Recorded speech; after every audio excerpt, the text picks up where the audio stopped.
Hello music techie people. Today we're going to look at making a de-esser for a vocal track using a dynamic EQ which is sidechained to a compressor.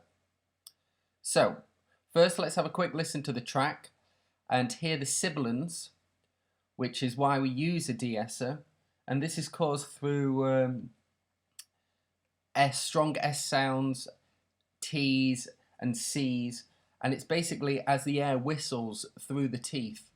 Okay, so let's have a listen to the track with the problems on.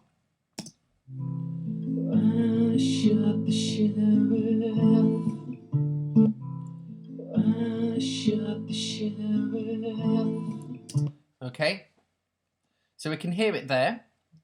So the first thing to do to create this form of dynamic EQ is to copy a track. And the easiest way to do that is to click this button here, and that will make an exact copy below. And what I'm going to do is call that de-esser. There we go. And then, easy enough, I'm going to press Alt and copy the track down. So now I've got two exact copies of this track.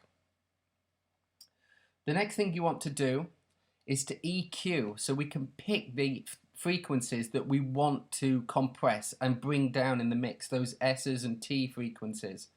Okay, so on the de-esser track, open up an equalizer. So make sure I've highlighted the de-esser track.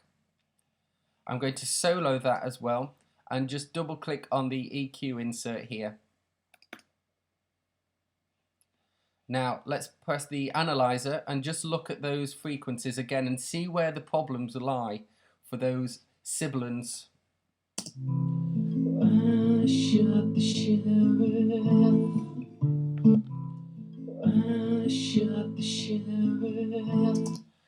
So most sibilants will happen in this upper mid-range of the frequency spectrum. So here it's roughly between 2K and 5K.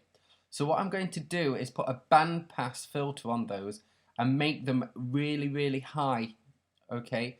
And then it'll be that triggers the compressor on the original vocal track, and it'll bring it down. So I'm going to turn these all off and bring this all the way up, and then I'm going to use the high pass button and bring that all the way down to about here. If I increase the gain, it'll make it a lot sharper. I'm going to do the same with a low pass. That's the low pass button here, by the way, and I'm going to increase the gain on that one just so it's a lot sharper. Have a quick listen, see if we've got those frequencies yet. So you can hear them really cutting through now. I'm just going to bring it a little bit this side of 2K. Put that in the center. Let's listen now.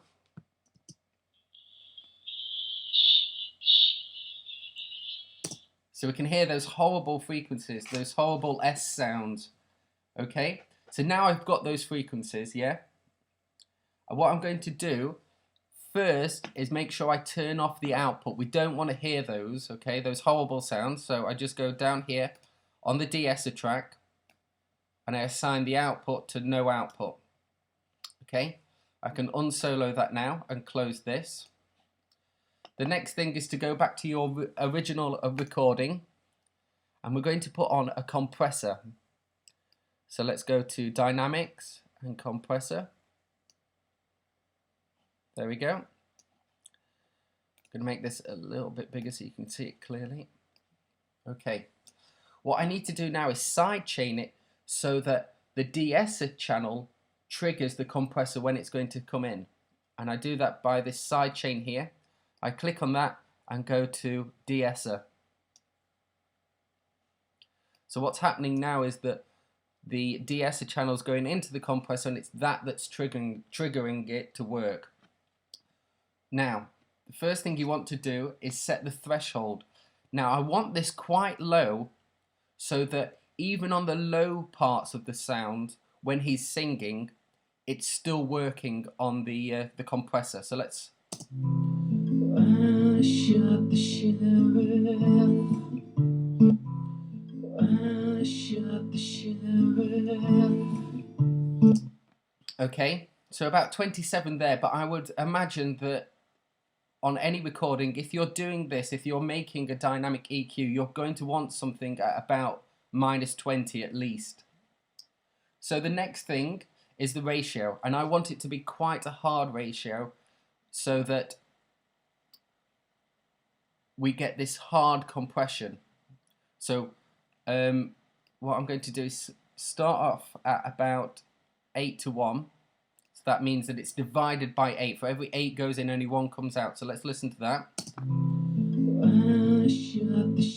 And we can hear it there taking effect. I'm going to just take that up a little bit. I shot the sheriff. I shot the sheriff.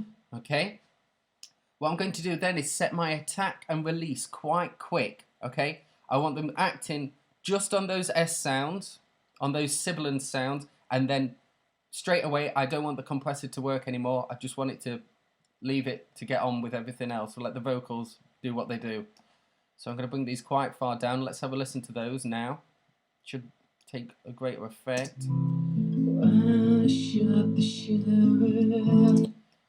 Okay.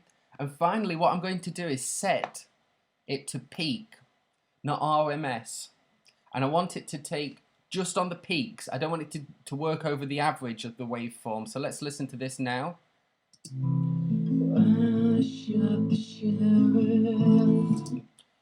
Okay, and we can hear it's taking effect. With a little bit of tweaking, you can get it so it sounds quite natural, and you're still ridding yourself with those horrible de-esser sounds.